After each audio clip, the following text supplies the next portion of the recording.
오늘 우리에게 주시는 하나님의 말씀은 요한복음 5장 1절에서 9절까지의 말씀입니다.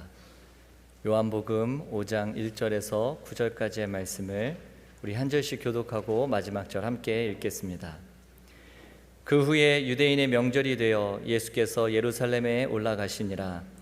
예루살렘에 있는 양문 곁에 히브리 말로 베데스다라 하는 못이 있는데 거기 행각 5이 있고 그 안에 많은 병자, 맹인, 다리 저는 사람, 혈기 마른 사람들이 누워 물의 움직임을 기다리니 이는 천사가 가끔 못에 내려와 물을 움직이게 하는데 움직인 후에 먼저 들어가는 자는 어떤 병에 걸렸든지 낫게 되밀어라. 거기 38해 된 병자가 있더라. 예수께서 그 누운 것을 보시고 병이 벌써 오래된 줄 아시고 이르시되 내가 낫고자 하느냐. 병자가 대답하되 주여 물이 움직일 때에 나를 못에 넣어주는 사람이 없어 내가 가는 동안에 다른 사람이 먼저 내려가나이다. 예수께서 이르시되 일어나 네 자리를 들고 걸어가라 하시니 함께 읽습니다. 그 사람이 곧 나아서 자리를 들고 걸어가니라. 이날은 안식일이니. 아멘. 네, 앉아있는 사람도 벌떡 일어날 것 같은 용기를 주는 귀한 찬양 감사드립니다. 여러 해 전에 제가 한국에 있을 때 신촌 세브란스 병원 원목실 소속으로 병원에서 환자나 보호자들을 대상으로 신방하고 또 상담하는 일을 할 때가 있었습니다. 그곳에서 일을 하면서 가장 힘들었던 두 가지가 있는데요. 하나는 일단 의사와 똑같은 의사 가운을 입고 신분증을 가슴에 달고 이제 병실을 다니는 것입니다. 마치 의사 행세를 하는 거죠. 근데 저는 의사가 아니라 목회자로 병실에 들어갔는데 환자나 또 환자 보호자들은 제가 의사인 줄 알고 막 반갑게 환영하다가 목회자라는 이야기를 듣고는 너무 실망하는 모습을 많이 봤기 때문입니다. 환자에게 의사만큼 반가운 사람이 없습니다. 좋아지고 있습니다. 곧 퇴원하실 수 있겠네요. 이 한마디를 듣고 싶어서 하루 종일 의사를 오매불망 기다립니다. 그래서 병원에서 의사 선생님은 거의 예수님입니다. 환자들에게는 의사가 곧 구세주인 셈이죠. 제 입장에서는 환자들이 저를 환영해 주지 않아서 힘들었던 것이 아닙니다. 그분들에게 실질적인 도움을 줄 수 있는 능력이 저에게 없다는 현실이 저를 힘들게 했습니다. 앞으로의 치료 과정이 어떻게 될지 물어오는 그 환자들에게 아무 드릴 수 있는 말씀이 없었다는 것도 저를 괴롭게 했습니다. 그때처럼 제가 무능하게 느껴졌던 때가 거의 없었습니다. 둘째로 오랜 시간을 투병하고 계신 환자와 보호자를 만나는 일이 참 힘이 들었습니다. 제가 담당했던 병동은 그 당시에 10층과 11층 신경외과 병동이었는데요. 그곳에는 대부분 뇌종양이나 뇌경색 또 뇌졸중 등으로 뇌 관련 수술을 받은 환자분들이 많이 입원해 있었습니다. 병실마다 입원 기간이 짧게는 한 달부터 길게는 입퇴원을 반복하며 2년 가까이 된 환자들도 많았습니다.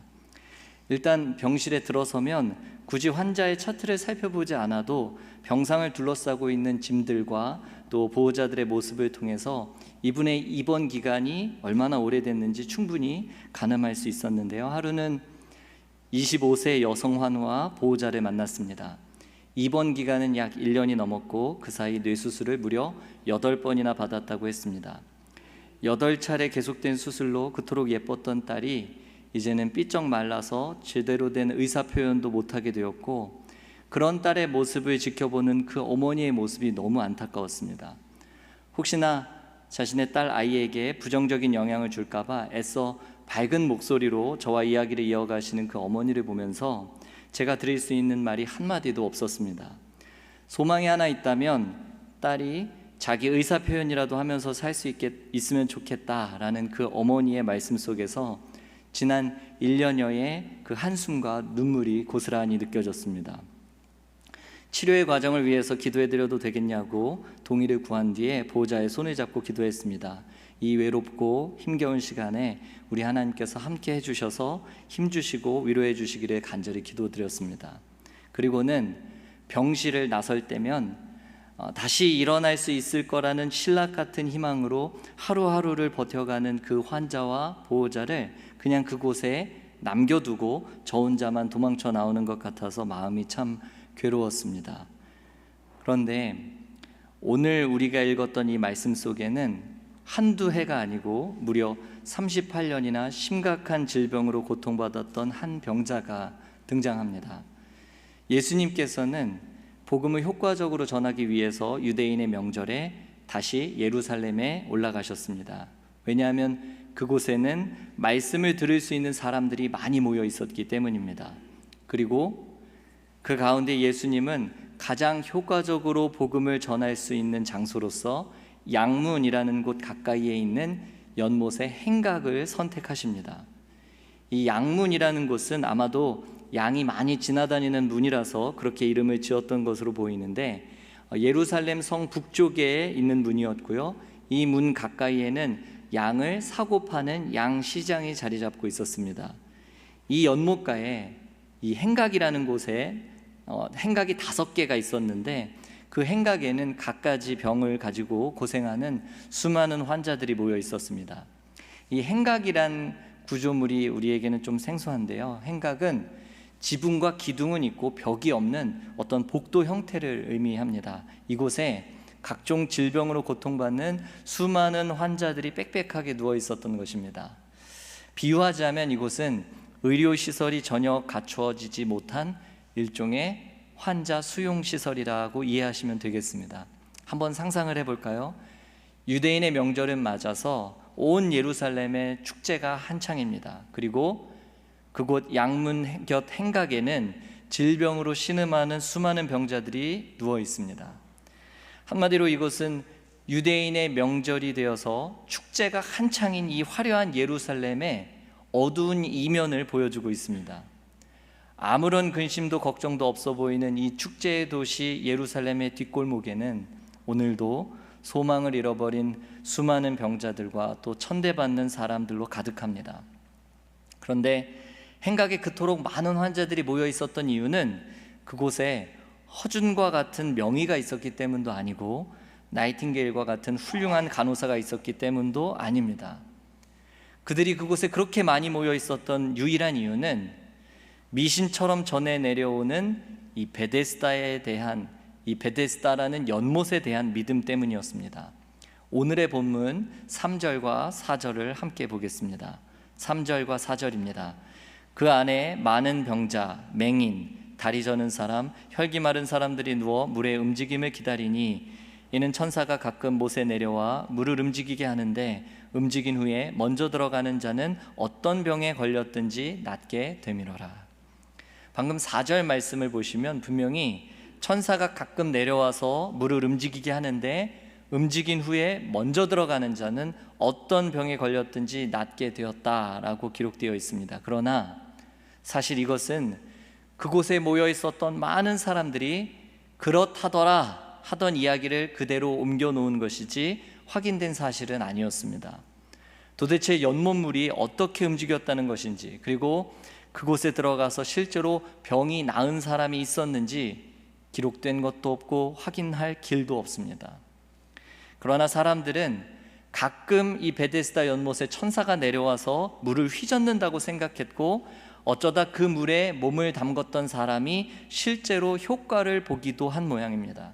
그러니 아무런 희망도 없었던 환자들에게 이 사건은 결코 지나칠 수 없는 기적이었고 결국 병자들 사이에서 이 베데스다 연못은 물이 움직인 후에 먼저 들어가는 사람은 누구나 어떤 병에 걸렸든지 낫게 된다는 영험한 기운을 지닌 특별한 연못이 되었습니다. 이처럼 진정한 신비가 사라진 곳에는 언제나 신화와 또 미신이 자리 잡기 마련입니다. 하지만 그곳에 있었던 환자들은 너무 절박했기 때문에 이런 미신 같은 이야기라도 붙잡아야 살 수 있었던 것이죠. 그러다 보니 이제는 어느 누구도 베데스다에 대해서 함부로 입을 놀릴 수 없었습니다. 모든 게 다 우연이라고, 미신이라고, 신화일 뿐이라고 감히 베데스다의 능력을 의심하는 말을 꺼낼 수 없었습니다. 왜냐하면 그곳에 모여 있었던 수많은 환자들에게 베데스다는 이미 성전이었고 또 교회였고 구원의 유일한 길이었기 때문입니다. 이러한 예루살렘과 베데스다의 모습은 오늘날 하나님을 떠난 세상, 그리고 경건의 모양은 있으나 그 능력은 잃어버린 교회를 떠올리게 합니다. 교회가 하나님의 진리를 떠났을 때, 그로써 예수 그리스도만이 주실 수 있는 안식과 사랑과 평화를, 생명을 교회가 정작 보여주지 못할 때, 사람들은 스스로 만든 하나님, 자신들이 조각한 희망, 자신들만의 신화와 또 성전을 만들어서 거짓 위로를 나누게 될 것입니다. 왜 그럴까요? 그렇게 해야, 그거라도 붙잡고 있어야 오늘을 견디고 살 수 있기 때문입니다. 베데스다는 히브리어로 집이라는 의미의 베트와 또 이네, 자비라는 의미의 헤세드가 만나서 이루어진 합성어입니다. 이 베트와 헤세드를 헬라어로 음역해서 베데스다라고 하는데요, 자비의 집, 또 하나님의 다함 없는 사랑의 집이라는 뜻입니다. 그런데 자세히 살펴보시면 실상은 자비라는 이름하에 벌어지고 있는 생지옥 그 자체입니다. 베데스다 연못은 물이 움직일 때에 가장 먼저 들어간 그 사람의 병을 낫게 해주는, 얼핏 보면 공정한 기회의 장소로 보입니다. 누구든지 먼저 들어가기만 하면 병이 낫는 곳이니까요. 나만 잘하고 나만 열심히 하면, 그렇게 하면 성공할 수 있는 그런 기회의 장소가 아닙니까? 그러나 실제로는 물이 움직이는 것을 가장 먼저 목격할 수 있는 사람이거나 가장 몸을 빠르게 움직여서 물에 달려 들어갈 수 있는 사람, 또는 가장 빨리 자신의 연못에 데려다 줄 누군가를 동원할 수 있는, 고용할 수 있는 능력이 있는 사람에게만 그나마 최소한의 기회가 주어지는 가장 지독한 차별의 장소였습니다.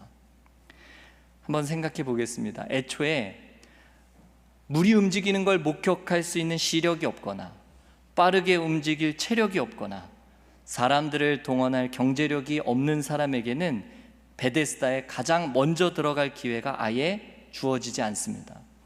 베데스다 연못은 이처럼 아이러니하게도 자비의 집이라는 뜻을 가지고 있었지만 이웃 간에 살가운 정이 넘치다가도 가끔 물이 움직여서 천사가 내려오는 날에는 서로 먼저 연못에 들어가겠다고 이웃을 밟고 친구를 밀쳐내야 하는 가장 비정하고 비참한 현실을 보여줍니다.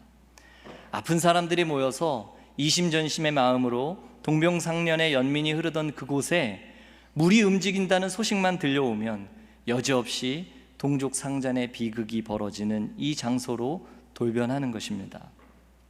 옆에 있는 사람이 원수로 보이게 되고 옆에 있는 사람들을 밟고 먼저 달려가야만 내 병이 낫게 되는 끔찍한 세상이 바로 베데스다 연못입니다. 1등만 살아남는 무한 경쟁의 싸움터, 즉 공정하다는 착각을 불러일으키고 거짓 평화로 위장된 곳이 오늘 성경이 보여주는 세상, 곧 베데스다 연못가라는 뜻입니다. 그곳에 38해 된 병자가 있었습니다. 그리고 예수님은 그 누운 것을 보시고 병이 벌써 오래된 줄 아셨습니다. 이 병자의 눈에 소망이나 희망 따위는 사라진 지 이미 오래였습니다. 삶에 대한 그 어떤 의욕도 찾아볼 수 없었습니다. 그런 병자를 향해서 예수님께서 물으십니다. 네가 낫고자 하느냐? 성도 여러분, 병이 38년이나 되었다는 것이 상징하는 바는 무엇일까요? 무려 38년 동안이나 같은 병으로 고통받으며 누워 있었습니다. 다시 말해서 베데스다 연못에 1등으로 들어가는 그 일에 오늘도 38년째 실패한 이 사람은 과연 무엇을 상징할까요? 하나님을 잃어버린, 가능성 전혀 없는, 가능성 0%의 인간의 실존을 의미하는 게 아닐까요? 요한복음은 사실 계속해서 같은 주장을 하고 있는데 이 38년 된 병자뿐만 아니라 여러분과 저, 그리고 오늘날 모든 인류가 지금 이러한 영적 상태에 처해 있다는 것입니다. 그런 줄도 모르고 우리는 자꾸 돈으로, 지위로, 명예로, 학위로 우리의 절망적인 상태를 나름 극복해 보려고 그동안 얼마나 몸부림치며 살았습니까? 공정한 기회를 꿈꾸며 하나님 없이도 내가 최선을 다하면 최선의 결과를 얻을 수 있다고 생각하면서 살아오지 않았습니까? 오늘도 이 베데스다의 환상을 버리지 못하고 38년째 바보처럼 누워있는 이 38년 된 병자의 모습이 곧 우리가 아닙니까? 그런 우리를 향해서 내가 낫고자 하느냐 물으실 때 우리도 본문의 병자처럼 대답하고 있지 않습니까? 오늘의 본문 7절 말씀입니다. 병자가 대답하되 주여 물이 움직일 때에 나를 못에 넣어주는 사람이 없어 내가 가는 동안에 다른 사람이 먼저 내려가나이다. 지금 이 사람은 예수님께 자신의 병이 낫고 싶다고 말하지 않았습니다. 아니, 병이 낫고 싶다고 말할 수 없었습니다. 어쩌면 자기가 나을 수 있다는 그런 소망을 갖기조차 두려웠을 수도 있습니다. 소망을 가지고 산다는 것이 얼마나 비참한 일인지 지난 38년 동안이나 매일같이 경험했을 테니까요. 그래서 네가 낫고자 하느냐 주님께서 물어오실 때 병자는 고쳐달라는 요청 대신에 저를 못에 넣어주는 사람이 없습니다 라고 신세한탄만 늘어놓습니다. 주여, 물이 움직일 때에 나를 못에 넣어주는 사람이 없어서 제가 가는 그동안에 다른 사람이 먼저 내려갑니다. 이 말은 저도 연못에 1등으로 들어가고 싶은데 저보다 먼저 가는 사람이 있습니다 라는 뜻입니다. 자기에게는 잘못이 없다는 거죠. 단지 사람들이 순서를 지키지 않는 것이 문제고 내가 힘이 없어서 먼저 내려가지 못하는 것이 문제라는 것입니다. 내가 행복하지 않은 이유, 내가 고통받는 이유는 베데스다의 1등으로 들어가지 못해서랍니다. 세상이 공정하지 않기 때문이라고 주장합니다. 그런데 여러분, 그의 주장이 정말 맞을까요? 이 38년 된 병자는 생명의 주인이신 예수님을 눈앞에 두고도 여전히 연못에 자신의 모든 목표를 고정해 놓고 있습니다. 자신을 질병으로부터 단번에 구원해 주실 수 있는 전능하신 주님을 지금 자신의 눈앞에 두고도 여전히 베데스다만 오매불망 바라보고 있는 겁니다. 그런데 여러분, 우리는 예수님의 모습에서 뭔가 이상한 점을 한 가지 발견할 수 있습니다. 다시 한번 오늘의 본문 5장 6절 말씀을 보겠습니다. 예수께서 그 누운 것을 보시고 병이 벌써 오래된 줄 아시고 이르시되 네가 낫고자 하느냐. 잘 보시면 예수님은 베데스다를 중심으로 모여있는 수많은 병자들, 그리고 여전히 베데스다를 떠나지 못한 채 오늘도 헛된 기대와 꿈을 품고 사는 병자들로 인산인해를 이루고 있는 그곳에서 베데스다에 눈길조차 주지 않으십니다. 모두가 베데스다를 바라보고 있으나 예수님은 베데스다에 아예 관심조차 없으십니다. 예수님은 연못을 삶의 궁극적인 목표라고 보지 않으십니다. 연못이 이 땅을 살아가는 유일한 목표라는 그 주장에 동의하시지 않습니다. 주님, 베데스다에 살고 있는데 어떻게 베데스다를 바라보지 않고 삽니까? 베데스다에 1등으로 들어가지 않고 내 병이 어떻게 나을 수 있습니까? 내가 어떻게 성공합니까? 어떻게 행복합니까? 어떻게 즐거울 수 있습니까? 베데스다 없이 어떻게 살 수 있습니까? 이런 질문이 쏟아지는 그곳에서 예수님은 베데스다를 거들떠보지도 않으시고 38년 된 병자에게 물으십니다. 네가 낫고자 하느냐? 그리고는 여전히 베데스다만 오매불망 바라보고 있는 이 안타까운 인생을 향해 주님은 말씀하십니다. 일어나 내 자리를 들고 걸어가라. 일어나 내 자리를 들고 걸어가라. 그랬더니 그 사람은 곧 자리에서 일어나서 자신의 자리를 들고 걸어갑니다. 무슨 일이 벌어진 것입니까? 베데스다 체제 안에서는 평생 죽었다 깨도 절대 1등 할 수 없는, 절대 구원을 경험할 수 없는 38년 된 병자가 베데스다 체제와 아무런 상관도 없이 온전하게 고침을 받은 것입니다. 베데스다 연못 가장 가까이에서 무려 38년 동안이나 누워 있었는데도 단 한 번도 경험해 보지 못한 기적을 예수님께서 베데스다와 전혀 상관없이 그 기적을 베풀어 주셨습니다. 베데스다에 1등으로 들어가야 병이 낫는다는 모든 사람들의 가치관을 송두리째 흔들어 놓는 엄청난 사건이 지금 눈앞에서 일어난 것이죠. 베데스다 없이는 절대 행복할 수 없다고 믿는 우리들의 잘못된 생각을 완전히 뒤엎어 버리십니다. 사랑하는 성도 여러분, 안타깝게도 우리의 아이들이 살아가야 할 세상도, 그리고 우리가 지금 살고 있는 이 세상도 바로 이 베데스다 연못과 같은 세상입니다.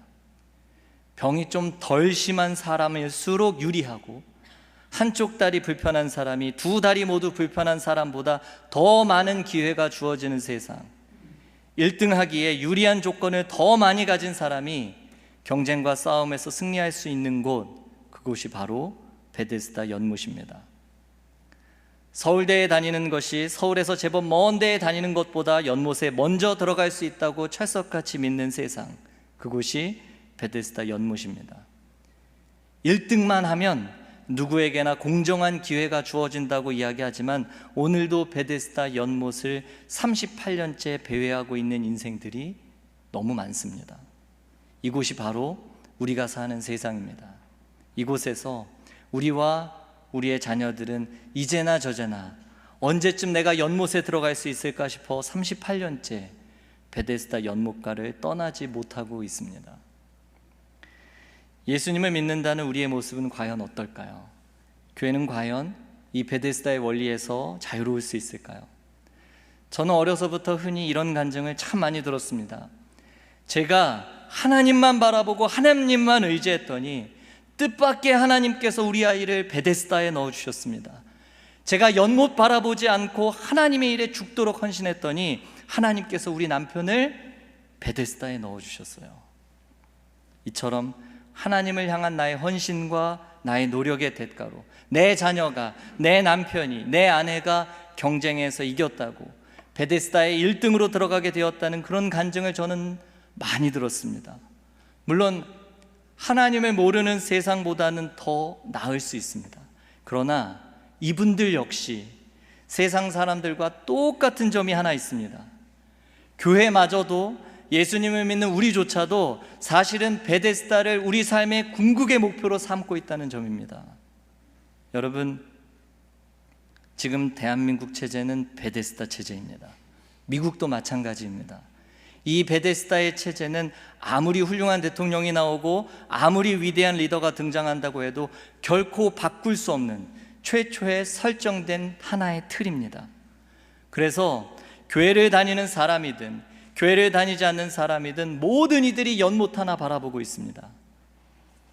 믿음 좋은 부모님이든 믿음 없는 부모님이든 모두가 우리 자녀가 들어갈 베데스다만 오매불망 바라보고 있는 것이 현실입니다. 예수님의 능력으로 내가 희생하고 순종할 테니 우리 아이는 부디 연못에 넣어주십시오. 주님께 제가 헌신할 테니 우리 아이만큼은, 우리 남편만큼은 연못에 좀 넣어주십시오. 제가 교회 생활 열심히 하고 헌신할 테니 이번만큼은 저 좀 베데스다에 1등으로 넣어주세요. 이들이 궁극적으로 바라는 것은 결국 무엇입니까? 우리가, 그리고 우리 아이들이 베데스다 체제에서 승리하기를 원한다는 것입니다. 베데스다 없이는 성공도 승리도 꿈꿀 수 없다는 기본 전제가 깔려 있습니다. 그러나 예수님께서는 이 공정하다는 착각 속에 오늘도 여전히 베데스다에 얽매여 고통받는 우리를 구원하시기 위해서 오셨습니다. 우리와 우리의 가정과 이 땅을 자유케 하시기 위해 오셨습니다. 따라서 우리는 우리를 묶고 있는 이 베데스다 체제에 우리의 시선을 고정해서는 안 됩니다. 베데스다가 없다는 것이 아닙니다. 그러나 거기에 우리의 시선을 고정해서는 안 됩니다. 만일 베데스다 체제에 우리 스스로를 묶어버리면 예수님을 눈앞에 두고도, 베데스다 체제를 초월하신 창조주 하나님을 우리가 눈앞에 두고도 우리는 결코 예수님을 알아볼 수 없습니다. 꼭 기억할 수 있기를 원합니다. 우리와 우리 자녀들이 지금 행복하지 않은 이유, 우리 가정이 38년 된 병자처럼 고통받는 이유는 베데스다에 못 들어갔기 때문이 아니라 우리가 이 베데스다를 내 인생의 궁극적인 목표로 두고 있기 때문입니다. 베데스다에 1등으로 못 들어가서 슬프고 힘든 것이 아니라 고통의 근원이 되는 죄와 사망의 문제를 해결해 주실 우리 주님을 우리가 아직 못 만났기 때문에 슬프고 힘든 것입니다. 사랑하는 성도 여러분, 요한복음에는 총 7가지 표적이 나오는데 오늘 말씀은 3번째 표적을 이야기하고 있습니다. 첫 번째 표적이었던 가나의 혼인잔치에서 물로 물을 가지고 포도주로 바꾸신 이 표적을 통해서 주님 무엇을 우리에게 말씀하셨습니까? 하나님 없는 인간, 모든 것을 갖춘 듯이 보이지만 결정적인 그것이 없어서 결코 행복할 수도 없고 완전한 기쁨을 누릴 수도 없는 인간을 찾아오신 예수님, 그리고 기어이 쓸모없는 물을 꼭 필요한 포도주로 바꾸시듯 예수님은 쓸모없는 인생을 꼭 필요한 극상품의 향기나는 포도주와 같은 인생으로 바꾸시는 이 일을 위해 우리에게 오셨다는 걸 말씀하셨습니다. 그리고 두 번째로 왕의 신하의 아들을 고치신 그 표적을 통해서는 무엇을 말씀하십니까? 예수님은 온 땅을 창조하신 창조주이실 뿐만 아니라 그분의 말씀은 죽어가는 생명을 살려내는 생명의 능력이 있다는 것입니다. 죽은 내 아들을 살려내는 생명의 능력이 있다는 것입니다. 그리고 오늘 베데스다 이야기를 통해서는 무엇을 말씀하고 있습니까?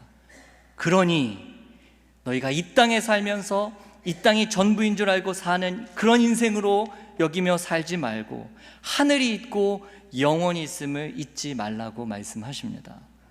모두가 베데스다 하나만 바라보며 살고 있지만 베데스다를 초월하시고 그 베데스다 너머에 계신 주님이 역사의 주관자이심을 절대 놓치지 말라고 말씀하십니다.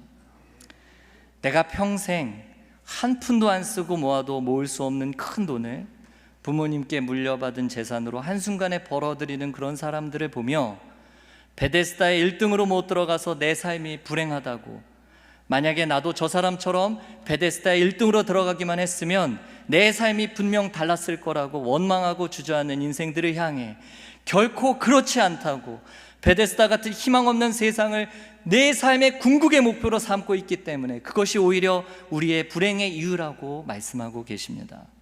그리고는 베데스다를 바라보고 사느라 생명을 구원하시는 창조주 하나님을 내 눈앞에 두고도 도무지 볼 수 없는 우리, 아니 도무지 보려고 하지 않는 우리의 무지와 어두움을 드러내고 계십니다. 성도 여러분, 제 아무리 훌륭해 보이는 정치인들이 정의를 외치고 온갖 좋은 법안들로 살아볼 만한 세상을 만들어 보려고 한다지만 오늘도 이 유대인들의 명절이 한창인 화려한 예루살렘의 뒷골목에는 여전히 버림받은 인생과도 같은 38년 된 병자들이 가득합니다. 38년 동안이나 실패했는데도 여전히 39년째가 되면 내가 그토록 흠모하던 이 베데스다에 뭔가 특별한 일이 일어날 것이라는 헛된 기대를 아직도 버리지 못하고 있는 이들이 많습니다. 아직도 우리의 베데스다에는 희망이라는 게 남아 있습니까? 우리는 지금 무엇을 바라보고 있습니까? 베데스다입니까? 아니면 여러분 앞에 계신 예수님입니까? 오래전에 김일권 교수님의 책에서 현실이라는 한자어에 대한 아주 흥미로운 해석을 읽어본 적이 있습니다. 현실이라는 한자어를 보면 나타날 현에 열매실자를 쓰는데요, 이 나타날 현을 잘 살펴보면 임금왕변에 볼견자가 붙어 있습니다. 뭘 의미할까요? 임금왕변에 볼견자가 붙어 있는 게 나타날 현인데요, 이렇게 해석을 하시더라고요. 보는 것이 왕노릇한다. 보는 것이 왕노릇한다. 다시 말해서 내가 바라보고 있는 그것이 내 삶의 주인 행세를 하고 왕노릇하게 된다는 것입니다. 결국 현실이란 무엇이냐? 보는 관점에 따라 얼마든지 다르게 볼 수 있는 상황을 뜻합니다. 어떻게 보는가에 따라서 별것 아닌 것도 엄청나게 크게 보이고 엄청나게 큰 상황도 아무것도 아닌 것으로 볼 수 있습니다. 그래서 믿음은 하나님 아닌 나머지 모든 것들을 상대적으로 아무것도 아닌 것으로 볼 수 있는 현실 인식 능력입니다. 믿음은 아무리 거대한 힘도 하나님의 힘 앞에 세워보면 아무것도 아닌 것처럼 보이게 만드는 힘이 있기 때문입니다. 사랑하는 성도 여러분, 베데스다만 바라보고 살다 보니까 그만 베데스다에 묶여서 베데스다가 우리 삶의 왕노릇하게 되지 않았습니까? 베데스다에 먼저 들어가는 것을 우리 삶의 목표로 정해놓고 사느라 이제까지 우리는 우리 눈앞에 서 계신 예수님을 도무지 볼 수 없었던 것이 아닐까요? 베데스다에 속하여 힘겨운 오늘을 보내고 있는 우리에게, 그리고 바로 이곳에 우리 예수님이 찾아오셨습니다. 소망 없는 우리의 베데스다에 예수님이 우리를 만나러 오셨습니다. 신앙이 있는 사람이건 없는 사람이건 궁극의 목표가 베데스다의 1등으로 들어가는 것, 그것을 인생의 평생의 목표로 삼고 있는 우리의 무지하고 연약한 삶에 우리 예수님께서 지금 찾아오셔서 이전과는 전혀 다른 삶으로 우리를 초대하십니다. 내가 낫고자 하느냐 물으실 때, 네, 제가 낫고 싶습니다. 저를 고쳐주십시오. 베데스다가 아니라 주님이 저와 제 가정을 좀 고쳐주십시오 라고 간구할 수 있기를 바랍니다. 우리의 유일한 소망이 되시는 예수님께서 지금 이곳에 우리와 함께 하십니다. 베데스다만 오매불망 바라보던 눈을 들어서 이 시간 우리를 구원하시는 예수 그리스도를 바라고 소망하는 여러분과 제가 될 수 있기를 간절히 소원합니다. 우리 함께 찬양하고 기도하겠습니다. 여러분, 하나님을 떠난 인간 세상은 스스로 자기 자원을 의지해서 인간다운 삶을 만들어낼 수 있다고 생각하지만 한 번도 그 뜻을 이룬 적이 없고요, 앞으로도 그렇습니다. 하지만 결코 포기하는 법을 몰라서 더 많은 자원을 확보하고 더 고급스럽고 독보적인 지식이나 정보를 얻으려고 하고, 또 얻은 그것으로 사람들을 차별하고 또 배제시킵니다. 그런데 그렇게 높이 올라간 사람들일수록, 더 앞서간 사람들일수록 그 위에는 아무것도 없고 그 앞에는 아무것도 보이지 않는다는 것을 이미 알고 있습니다. 그러나 그 사실을 이야기해버리면 자신들의 왕국이 무너질 판이니까 뭔가 보인다고, 무엇인가 있다고 조금만 더 힘을 내자고 사람들을 독려하고 또 뒤따르는 사람들에게 거짓 비전을 제시합니다. 세상은 조금만 더 열심히 하면 살아남을 수 있다고 격려하고, 또 낙오하면 사람 취급받지 못한다고 겁박하면서 안식이 없는 삶으로, 샬롬이 없는 그런 삶으로, 영생이 없는 삶으로 사람들을 몰아가고 있는 겁니다. 이처럼 우리는 의미 없는 경쟁에 사람들을 몰아넣는 이 세상 속에서 살고 있습니다. 그래서 이 땅에는요, 안식도 없고 평안도 없는 겁니다. 노력해도 별 수 없습니다. 그런데 오늘 본문 9절은 이렇게 끝나고 있습니다. 9절 말씀은 이렇게 기록합니다. 그 사람이 곧 나아서 자리를 들고 걸어가니라. 이 날은 안식일이니. 이 날은 안식일이니. 왜 성경은 굳이 38년 된 병자의 치유와 안식을 연결시키고 있는 걸까요? 안식일 전날도 있고 안식일 다음 날도 있는데 왜 예수님은 하필 안식일에 38년 된 병자를 고치셨을까요? 오직 예수님만이 우리에게 완전한 안식을 주시는 유일한 하나님이시기 때문입니다. 오직 주님만이 결정적인 것을 잃어버린 우리 삶에, 잔칫집에 포도주가 떨어져 버린 것과 같은 그 수치와 결핍의 삶을 유일하게 채우시고 회복하실 수 있습니다. 이걸 몰라서 우리는 계속해서 베데스다만 오매불망 바라보며 사는 겁니다. 우리 함께 이 찬양의 가사를 통해 기도하는 마음으로 함께 찬양하고 기도하기를 원합니다. 우리 가능하신 분들은 자리에서 일어나서 함께 찬양하고 기도하겠습니다.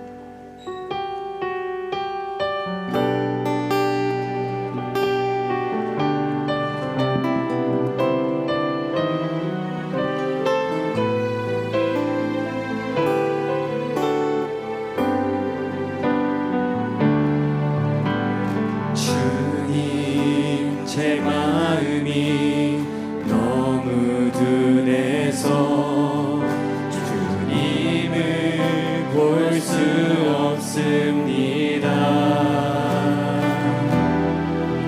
이 땅에 속하여 이 땅만 보다가 주님 손을 놓쳤습니다.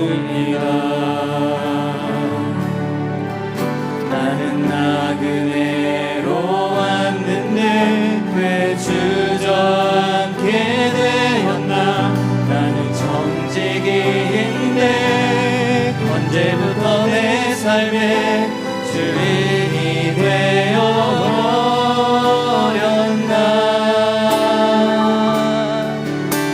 믿음이 없이는 기쁘시게 못하나니 고된 쓰고도 다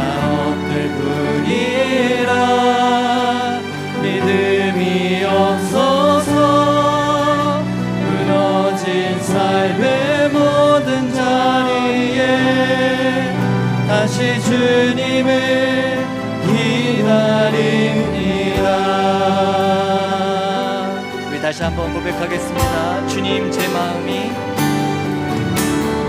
주님 제 마음이 너무 은혜서 주님을 볼 수 없습니다. 이 땅에 속하여 이 땅에 속하여 이 땅만 보다가 주님 손을 놓쳤습니다. 나는 나그네로 왔는데 왜 주저앉게 되었나. 나는 청지기인데 언제부터 내 삶의 주인이 되어버렸나.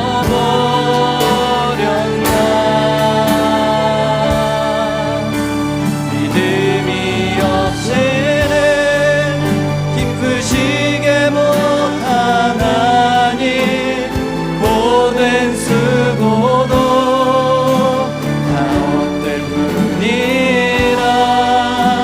믿음이 없어서 무너진 삶의 모든 자리에 다시 주님을 기다리니. 믿음이 없이는 기쁘시게 못한 하나님, 고된 수고도 다 헛될 뿐이라. 믿음이 없어서 무너진 삶의 모든 자리에 다시 주님을 기다. 우리 다시 한번 선포하겠습니다. 믿음이 없이는 기쁘시게 못한 하나님, 고된 수고도 다 헛될 뿐이라. 믿음이 없어서 무너진 삶의 모든 자리에 다시 주님을 기다립니다. 우리 시간 말씀을 생각하며 함께 기도하겠습니다. 우리에게 참된 안식을 주시는 주님의 날개 아래에서 쉬게 하여 주옵소서. 베데스다 체제의 경쟁 속에서 지치고 상한 우리 가정과 우리 자녀들과 우리를 위로하시고 회복시켜 주옵소서. 내가 낫고자 하느냐 물으실 때 베데스다에 고정되었던 우리의 눈을 들어 살아계신 주님을 바라보고 그분 한 분을 굳세게 붙잡는 은혜를 더하여 주옵소서. 이 시간 우리 함께 기도하며 나가겠습니다. 기도하겠습니다. 살아계신 하나님 아버지, 우리에게 참된 안식을 주실 수 있는 유일하신 하나님께 기대어 주님 날개 아래서 쉬기를 원합니다. 베데스다 체제의 경쟁 속에서 지치고 상한 우리의 가정과 우리의 자녀들과 우리 하나님 위로하시고 회복시켜 주옵소서. 내가 낫고자 하느냐 물으실 때 베데스다에 고정되었던 우리의 눈을 들어서 살아계신 주님을 바라보고 그분 한 분을 굳세게 붙잡는 은혜를 더하여 주시기를 원합니다. 세상은 베데스다 없이 행복할 수 없다고 이야기하지만 그 베데스다를 넘어 계신 우리 살아계신 하나님, 창조주 하나님을 온전히 의지하며 우리 삶에 생명을 주실 수 있는 유일하신 주님으로 인하여 하나님 참된 안식과 평안을 누리게 하여 주옵소서. 주님 주시는 행복으로, 주님 주시는 기쁨으로 온전히 우리를 채워 주옵소서. 이 시간 다시 한번 기도하겠습니다. 우리가 사는 미국과 우리가 사는 대한민국 체제는 베데스다 체제입니다. 축제의 도시 예루살렘이 아무리 화려하고 풍요로워 보여도 그 뒷골목에는 오늘도 헛된 미신과 같은 베데스다를 의지하며 신음하고 있는 병자들로 넘쳐나는 세상입니다. 좋은 정책들과 법안들이 있어도 경제적인 번영과 K컬처가 아무리 큰 성공을 거둔다고 해도 이 땅은 결코 천국이 될 수 없음을 우리는 알고 있습니다. 모두에게 공평한 기회가 주어진 듯 보이지만 그 안에도 여전히 차별은 넘치고 같은 대한민국 사람들 사이에도 심지어 교회 안에도 분열과 갈등과 비난이 가득합니다. 모든 이들이 심지어 교회마저도 베데스다를 궁극의 삶의 목표라고 여기는 이 시대에 베데스다를 향하여 눈길조차 주지 않으시는 그리스도의 정신과 마음을 우리에게도 부어 주옵소서. 보는 것이 왕노릇하는 이 시대에 우리가 두 발을 땅에 딛고 살지만 하늘이 있고 영원히 있음을 잊지 않는 견고한 믿음의 자녀들 되게 해달라고 우리 마지막으로 한 번 더 기도하겠습니다. 살아계신 하나님 아버지, 우리가 사는 이 현실은 하나님 베데스다의 체제 안에 갇혀있는 대한민국과 미국입니다. 축제의 도시 예루살렘이 아무리 화려하고 풍요로워도 그 뒷골목에는 오늘도 헛된 미신과 같은 베데스다를 의지하며 신음하고 있는 병자들로 가득합니다. 좋은 정책들과 법안들이 있어도, 경제적인 번영이 있어도, 아무리 우리나라가 건강하고 잘 되어간다 할지라도, K컬처가 아무리 큰 성공을 거둔다 할지라도 이 땅이 결코 천국이 될 수 없음을 우리는 알고 있습니다. 모두에게 공평한 기회가 주어지는 듯 보이지만 그 안에도 여전히 차별은 넘치고, 대한민국 사람들 사이에도, 심지어 교회 안에도 분열과 갈등과 비난이 가득합니다. 하나님, 모든 이들이 교회마저도 베데스다를 궁극의 삶의 목표라고 보고 있지만 하나님, 베데스다 향하여 눈길조차 주지 않으시는 하나님, 그 그리스도의 정신을 우리의 마음에 부어 주옵소서. 보는 것이 왕 노릇하는 이 시대에 우리가 두 발을 땅에 딛고 살지만 하늘이 있고 영원히 있음을 잊지 않는 견고한 믿음의 자녀들 되게 해 주옵소서. 하나님, 이곳에 있는 하나님의 자녀들을 축복하여 주시고 하나님 주시는 참된 안식과 평안으로 충만하게 채워 주옵소서. 하나님의 긍휼하심과 하나님의 도우심이 오늘 우리를 잡아 일으키는 역사가 있게 하여 주옵소서.